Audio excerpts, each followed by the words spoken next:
Here he is, Boris. How you going, mate? Good, good. How are you? I'm good, thank you. Yeah, I'm it's checking, just, I'm sorry. I'm Yeah, checking I your hope. models. Oh, okay.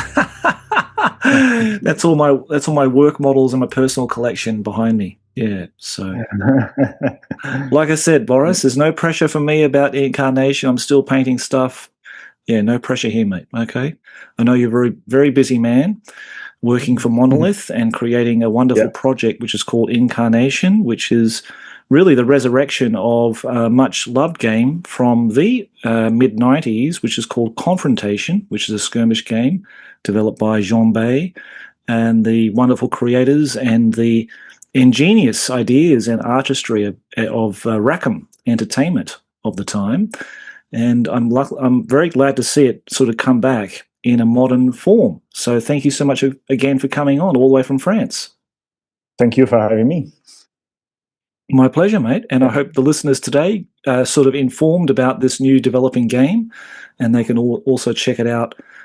Going through the links at the bottom of the show notes, there's going to be a Gamefound link where you can follow along and see how the game is developing over the course of its development. But before that, I really wanted to bring you on, Boris, just to talk about yourself, how you got into miniature wargaming, and how did you become the CEO of effectively Rackham? how did I get into wargaming? Well, I started playing Warhammer models in the late 90s, and I joined the local club in my small French village. And the two players there, soon to be my best friends, were already playing Confrontation. So I dropped my models watching theirs, and I ran to the store to get some Confrontation models, came back with some orphans, and an hour later, I was ready to play. I fell in love with that game. Over the course of the years, I played a lot of Games Workshop games and some other small skirmish games. I played Malifaux, I played, what else? Necromunda. That's Games Workshop still. I like all skirmish games. So yeah, I played everything. I had my Blood Bowl phase, I had my Mordheim phase, yeah, Confrontation from the first version until I stopped in 2004 because I had to leave France for my studies. So yeah, a little hiatus on the gaming side. And when I came back to France, there was no more Rackham. Yeah, Yes, it's sad, isn't it? It's very sad. I yeah. still remember that time when the whole company dissolved, and yeah, it sort of broke my heart after spending I don't know how much time learning how to paint all that non-metallic metal on my miniatures. And I think someone else mentioned it. I can't remember now, but maybe in your interview, I think maybe you did in France with that other gentleman, that once I saw, because I was so used to Games Workshop 90s, Mike McVeigh style painting, once I saw what the Rackham painters were doing, it completely changed the way I looked at painting. Yeah, it just blew Yeah. my mind. It was incredible. And I fell in love with the aesthetics of the game. What was it that you were attracted to about Confrontation when you first saw it? Well, the models were, I mean, on the artistic level, the pose, let's say, yeah, they were not just standing with a two-hand weapon, like, guarding the door. They were dynamic, and I'd never seen orphans before. So I'd say the pose, the paint job was amazing, and some kind of it was the pride of a French game. That's We were true. proud. Yeah. We were proud that it comes from our artist and country. Yeah, Yeah, because they were based in Paris, weren't they? Rackham Entertainment. suburbs. Yeah, in Parisian suburbs. Yeah, Yeah, a lot of talent came out of that studio, and of course, once Rackham dissolved, they went on to do other things. I think Guillotine Games is a lot of where the artists and miniature sculptors went to. I think is it I think Guillotine so. Games? Sorry, Guillotine Yeah, Games. guillotine. Guillotine. Yeah, guillotine. You know what Guillotine. guillotine is? A You know what it guillotine. is? Yeah, Cut your head off. yeah. That's the That's the one. Yep. yeah, Good old medieval executional device. Yeah. yeah. So Yeah, but I think they went to bigger and better things, from what I've Yeah, so, heard. yeah. Yeah. Some in the gaming industry, various companies. Yeah, yeah, yeah. And we are in touch with a lot of them. And now we are trying to work in some form with as many of them as possible, whether it be drawing or painting or sculpting. We are trying to get that feedback from the old days with the I'd say the work processes of today. 25 years ago, it was hand sculpted. They had time. Well, still a deadline every month, but different process. Yeah. Yeah, no, that's fair enough. So that's good. That's one of the questions I was going to ask you, and we'll get to that later. But I was really hoping that a lot of the original artists and people who were involved with making the game, designing or illustrating and crafting the game in the miniatures, that kind of thing, were part of this new iteration. So I'm really happy to hear that that's the case. That's really good. We're trying to Um, do it as much as possible. Not everyone is available, so there's a lot of contracts to be written and negotiated. But yeah, the main artist that will keep the spirit is Didier Poli. He was the art director of Rackham back then, the guy behind all the Wolfens, and yeah, you know the name, I guess. Yeah, we are working with him, so pretty cool. Great. Okay. Well, the sales pitch comes in now because I think a lot of listeners may not even know what Incarnation is. So, could you please tell us and summarize in what is this game and what's it all about? It's a skirmish game, so meaning not regiments. Is it a good English word? Regiments, yeah. Yeah. Yeah. Yeah. So a small number of models between 6 to 12, 15, I'd say. That's skirmish. It's on a quite small game mat. We're going 60 centimeters, so that's 24 inches, I think. Yeah, 24 by 24. Yeah.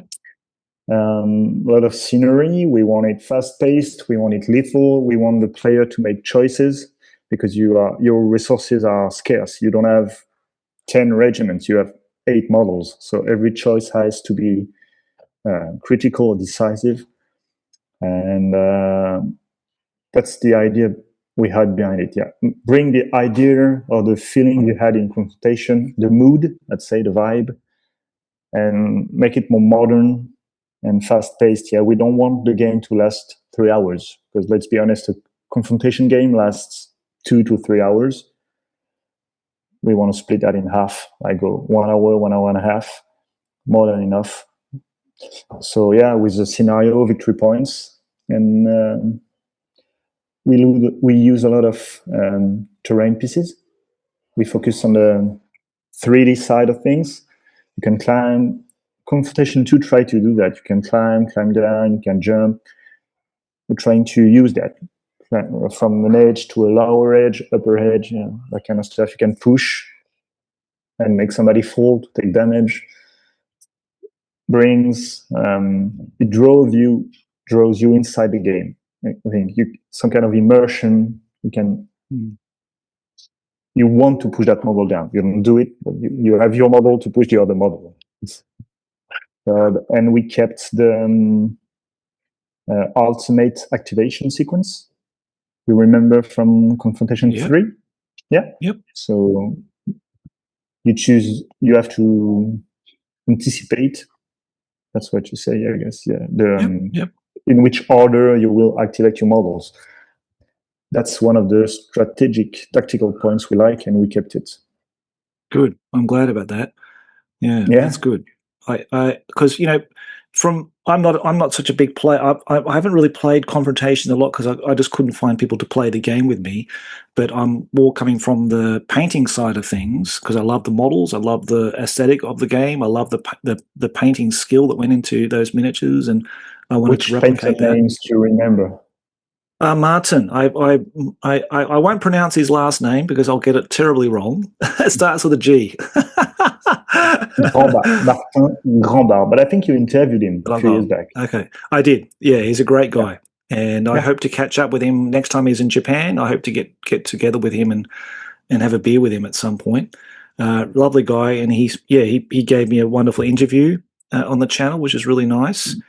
And but yeah, I'm those guys and the person Vincent Fontaine, I think, was the other guy that was part of his partnership. Yeah, Incredible, talented guys. The presentation was just amazing.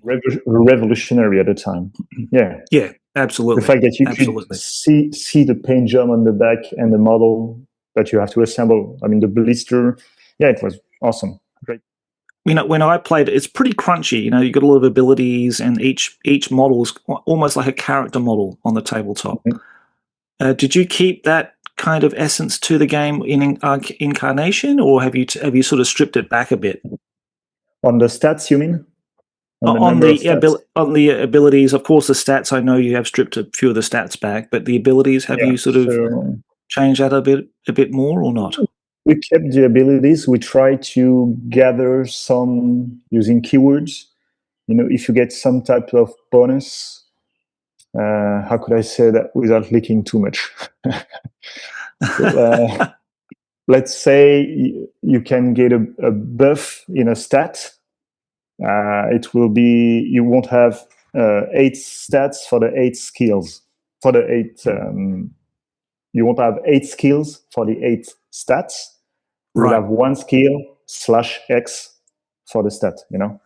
So yeah, we try to use less skills than before, but still the profiles we made for the first 2 factions, they have quite some skills. Yeah. Yeah, I mean, the regular kind of foot troop might have had only like hard boiled for a tin of boar, for the or dwarves. mutagenic Yeah, for the Durs or something like that. But that's as it. the characters got, as Yeah, the more you they climb the ranks, the more That's right. skills you got. The more Yeah, more yeah, ranks you went up, the more skills you got, and that kind of thing. yeah. Not that I'm saying that it was a burden. I quite enjoyed that aspect of it, because we'd actually write it down on a bit of a paper, and we'd try to memorize all the skills and abilities and how they would trigger during the game. So I kind of like Yeah, that. we had all our own cheat sheet, I guess, to Yes, that's remember. right. Yeah, yeah.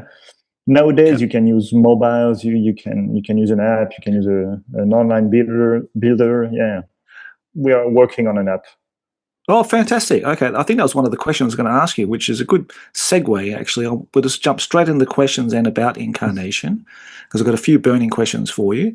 So, with Should it? the first question, will the new rules of Incarnation use a pre-measure system as opposed to guess ranges? So, like a lot of the older systems, especially Games Workshop systems I'm used to, everything was guess ranges, but a lot of modern systems uses a pre-measuring system. Yeah, pre-measuring, as in you can measure anytime, right? Anytime you want, yeah, for Yeah, ranges, spell casting, movement, charges. that's the choice we made for now. Yeah, you can measure anytime. One of the reasons is that if you do tournaments, you can always cheat out that measurement phase. You can use the size of your hand. You can leave a dice.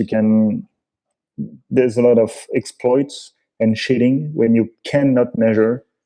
Yeah. So, what's your stance on that? You like measuring anytime or guessing? I actually do prefer it.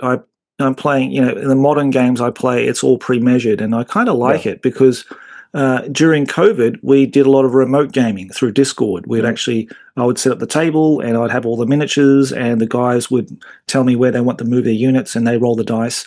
So I think with the pre-measuring part of that, it makes that kind of thing possible. So I could play someone like yourself in France that maybe I'll Mm. never get to play in person. We could play it on the tabletop, here, remotely. So Yeah, good that's point. one I good did thing. not think of that, but yeah, that's one good. Yeah. So yeah, pre-measure. It's easier for beginners. It's easier for tournaments. Yeah.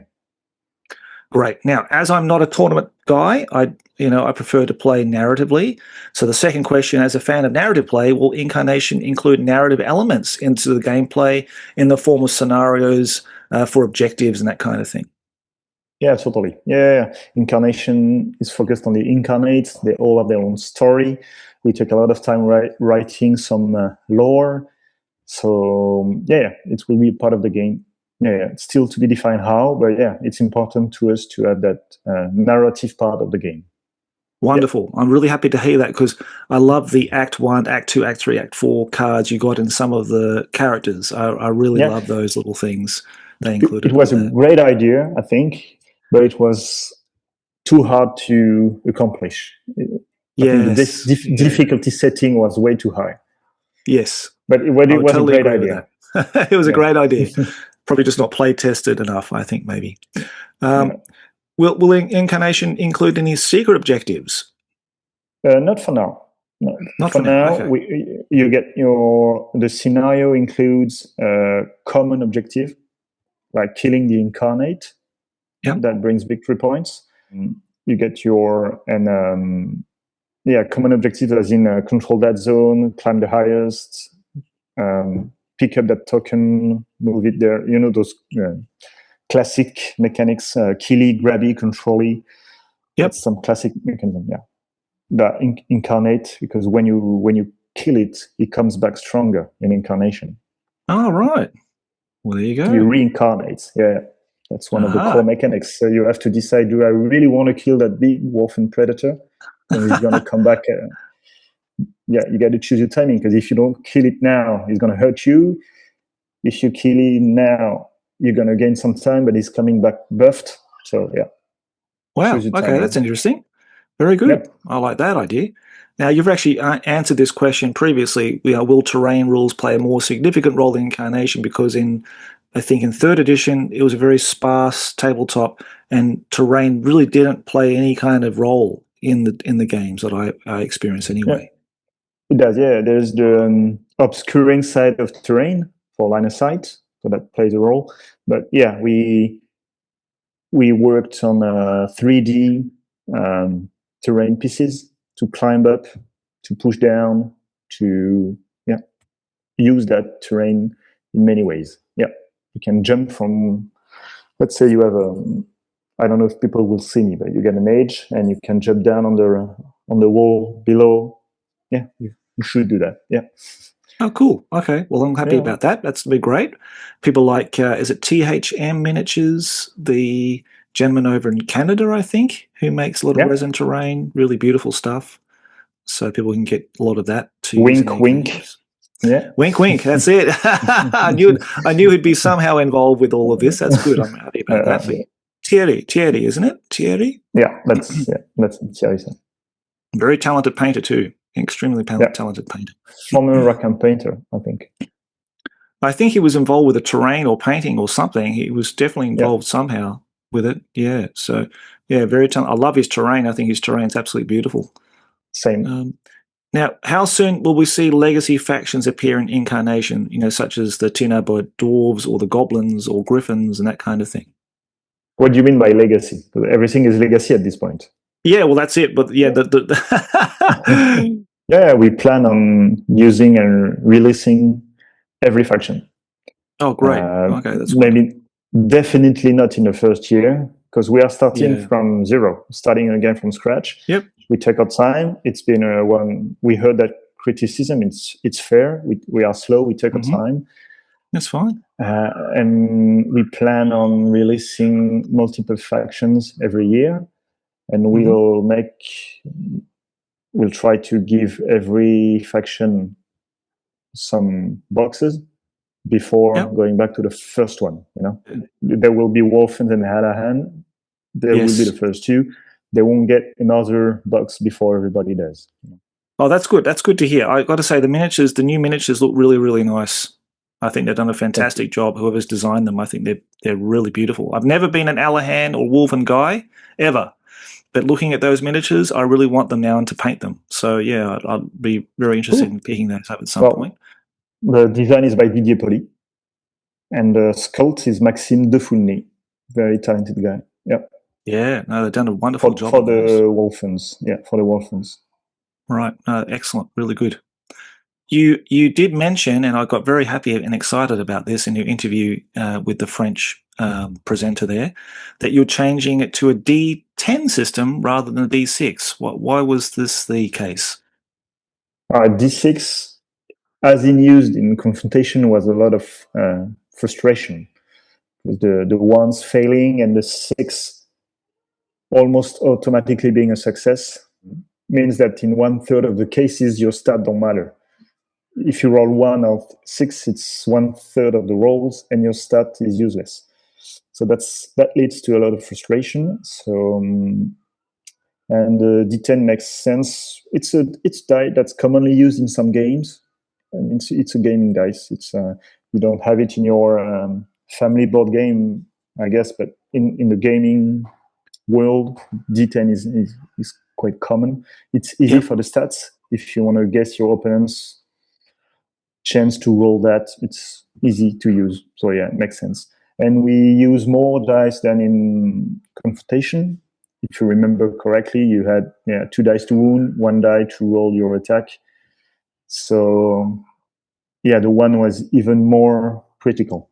It's 17% roll, but it's one of the 2 attacks. So it's too much weight on that single one. So yeah, we decided to switch to D10, and we use more. A basic roll uses 3 D10s. Oh, right. So okay. Interesting. And you have to roll below your stat. Below your stat. Right. Okay. Okay. Well, that means then, so for someone like myself who rolls a lot of ones are becoming a lot better. So that's good. I'm sold already on this system. That's an excellent idea because I was plagued by rolling ones. I'm the opposite. Yeah, I'm the opposite. Yeah. Yeah. Okay, you roll a lot of 6s then. Oh, good. Yeah. And now I roll a lot of 10s. I whiffed 7 die roll. I rolled 8 or 9 on every roll, so I failed miserably on my roll. Okay, well, that's working against you, mate. Your own game's working against you. So you may actually change that during development. Who knows? Yeah. I think the other questions you've already sort of mentioned on, like, the activation system will be very similar to the other previous confrontation games, which we love. Compared to Confrontation 3, because Conf 2 was you put your cards all together, you mix them, and I kind of like whatever that. comes out. I kind of like it. I like that sort of thing. Me too. But as you said, you're not a competitive player. So if you're not playing in a tournament, it's very fun. I know what you mean. You have to adapt. You have to change plans. You have to adapt to the card that's being drawn. But if you want to be competitive and plan ahead, it's not possible. And that's why in Confrontation 3, they did that programming beforehand. Yeah. And it's a good idea. It's a good idea. Yeah, it's very good. It's a good mechanic. And one of the, I guess there's some other games using it today, but at the time, it was brand new. No, I really like that. It's one of the unique things about Confrontation that I'm really glad it's going to stay for Incarnation. So you also mentioned there will be some kind of app that you can use to make your lists and stuff like that as well. Well, it's in the early stages of development, but we know it's a good commodity for players. We know. Good. I use one whenever I can. So yeah, we are working on it. We know it's a good thing. It's not on top of our to-do list right now, to be honest. But yeah, we're working on it. Oh, that's good, mate. I'm glad about that. That'll be a very welcome addition, so people can, like, at work can just go through and check out the list, make lists, and it's always kind of fun to do that. When they're not busy. Now, as for the miniatures, we just talked a little bit about how beautiful they look. In terms of scale, are they around the 35, 38 millimeter scale? 32.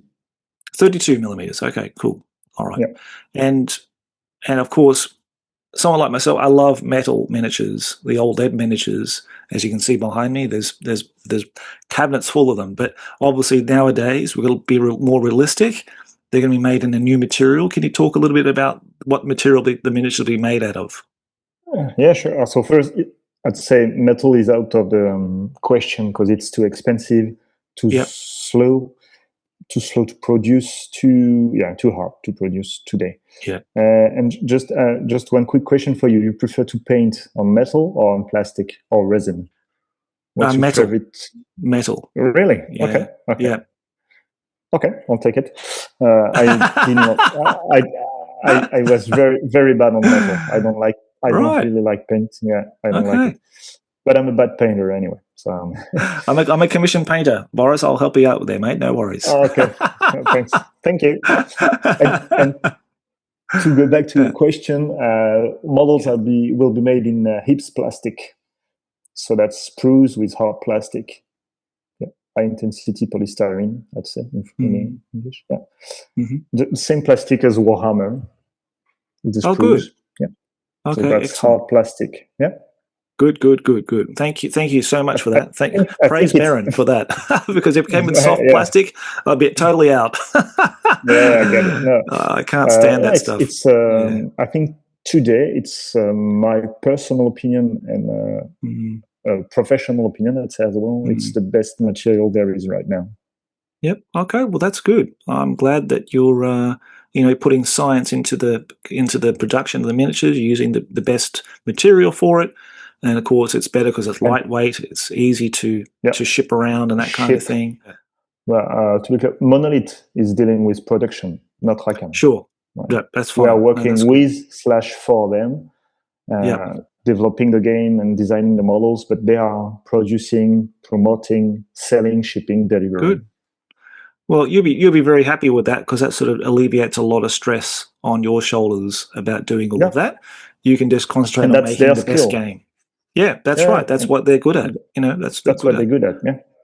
Sorry, Boris, I know you're very busy and I know you've got a meeting with Monolith very soon. So the very last question I'll ask you is that is there anything else you want to share with people who are looking forward to? You've got like currently over 7,000 people following Gamefound for this particular project. Is there anything else that you would like to share with them that maybe hasn't been talked about yet? Yeah, it's hard for me to answer that because yeah, we've been a little bit lightheaded regarding comms lately. Anything exciting? Well, exciting news are coming. Maybe what day is it? Friday, Wednesday today. There's something coming out tomorrow, which we'll ask a question to Oh, everybody. Interesting question that will be asked tomorrow, very and good. we will take any feedback possible. We are a bit curious about the personal preferences of everybody. So, well, I can ask you the question: What's your if you had one faction to bring back, which one would it be? Well, I've always loved the Tina Bor, so it'd have to be the Tina Bor Yeah, for I me guessed it personally. during the interview. All right, the Yeah. steam. The steam doors, mate. The steam doors. I Yeah, love okay, them. Yeah. makes The sense. big boiler suits and the thermo, the thermo dwarf guys. I love those. I just love them. They're like just big eggs, big boiled hard eggs with steam running through them. They're lovely. Yeah, I love it. So what else can I say? So yeah, we are trying to get the vibe of the community to talk with you. That's why you can reach us on the Discord. I mean, if I have time, I'll answer you. So that connection is important with our players. We'll post some news regularly. The Rackham's website will be online in the coming weeks. We're still working on it. We are a bit late on that. And the more that first wave is a success, the more factions we'll be able to develop in the future. Great. We have a lot of factions ready right now. Obviously, I can't tell you which ones, but we have a lot of stuff to show you, and we are excited to do it. But we got to take time and build up momentum, and yeah. Like I said, I much prefer a slow burn on this, and you sort of develop the factions and the news, and you sort of release it and sort of drip feed it rather than just coming Mm-hmm. bang, like one big release and then you And got then we have nothing to nothing for share. 2 months. Yeah. Exactly. Did you see? Did you see Yeah. the followers gift? Did you like that often? Yeah, I You would liked love it? to have one of those. I love to have one of those to paint it and see what the new plastic's like, the new hips plastic, and see what it's like, and hold the miniature in my hand and appreciate it. Like I said, I've never been a Wolfen guy, but I really like the new designs they're coming up with these guys. Especially the Alahans look really nice too. They're really cool. And one of the weird things for me while playtesting is the feel. I miss metal when I grab the mini. When you grab it, Yep, metal felt so nice and heavy and yep, steady. I love it. Yep, And I'm used to moving my metal models, and now that it's yep, plastic, you move too fast. So yeah, well, anyway, you can drop it. That's the good part. yeah. But yeah, it feels so light in your hands. It's funny. Yeah, not used to it. But for a user, you can just weight it with weights or coins or whatever you want to put in there on the base to give Yeah, it a bit more heft.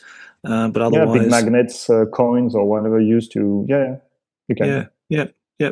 No But worries. I'm sure it'll be fine, mate. That's just the way modern miniature production is going these days. So I'm just glad it's not that horrible bendy plastic or brittle resin. I'm just glad it's in a really nice, durable material. So 2 years really ago, we to started hear. with resin, and it was not good enough. Yeah, too brittle, as you said. Yeah, well, too brittle. For a small production, we were starting very humble and small production. Resin kind of made sense, but now with the help of Monolith, we cannot do resin. It's too important, too big of a market. Yeah. So great. Okay, well that's good. I'm really looking forward to seeing more news about this. Like I said, people can go to the links in the show notes here to find the Gamefound link. To sign up to that, I think you'll receive a free miniature. Is that right? Is that right, Boris? For any pledge, you get a free miniature. Yeah. There you go. Yeah. You get to pledge it, you get a free miniature, but you can, in the meantime, watch all the things that are developing for the game and see how it all shapes up and learn more about it. Okay, well, thank you very much, Boris. Thank you so much for your time again today. Enjoy your meeting. Thank you. Enjoy your vacation. And we might catch you again later. Having me. Yeah, we'll catch later. My pleasure. We can do that quite regularly. Yeah. No worries. Yeah, no worries. Okay. Awesome. Good on you, Boris. Thanks, mate. Thank you for having me. Bye. Thank you very much. Bye-bye.